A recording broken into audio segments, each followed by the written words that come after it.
Joined now by Kenny Smith, former NBA great, analyst for the NBA on TNT now, knew Kobe well, covered his career as well. And Andrew Bernstein literally wrote the book on Kobe Bryant. He's a photographer who's worked for the NBA and the Lakers, goes back decades. The official team photographer worked closely with Kobe, collaborating on their book, The Mamba Mentality. Kenny, Andrew, good morning to you. First of all, folks who aren't familiar with the origin of that nickname, the Mamba, where's that from? Well, Kobe adopted that about halfway through his career, and the moniker really stands for constantly being relentless, curious, and fearless. I mean, he played the game like that every single night, approached his way of life like that as well. Kenny, you've been associated with the league since 1987. Not to age you, not to date you. What did Kobe Bryant mean to basketball? What did he mean to the NBA? Well, I think obviously the icon in terms of like he just said, the relentlessness. But even the great players would say at times they wouldn't sacrifice some of the things that he would sacrifice to be great. So that's a telltale of how great he was.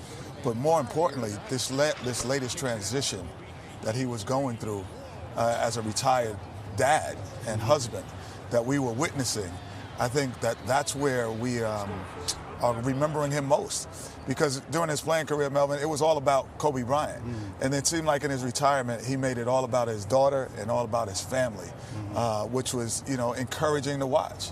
It's a lot of folks, myself included, we remember the Kobe Shaq years, those back-to-back championships. You spend a lot of time with the big guy. In fact, I just saw Shaq on Friday. I was in Atlanta on an unrelated story before all this went down. How's he doing? How's Shaquille? Well, I think the big thing that Shaq and everyone is, worrying about the families that were inside the tragic helicopter crash. Along with Vanessa. A wife lost her husband and daughter at the same time. There's people who lost their family members.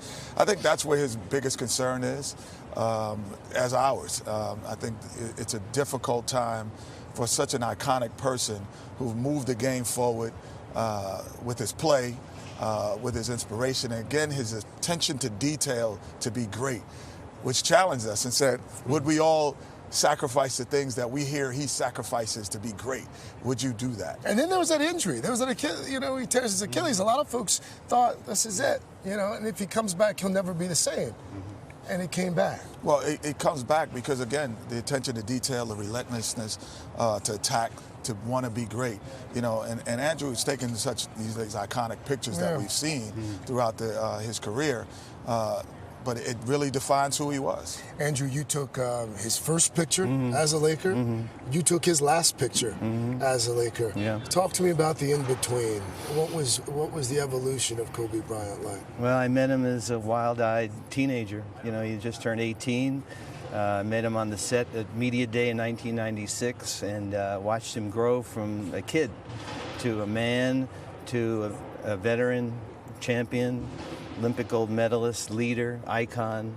He was a living legend in the game. He was so revered by his opponents as well as his teammates.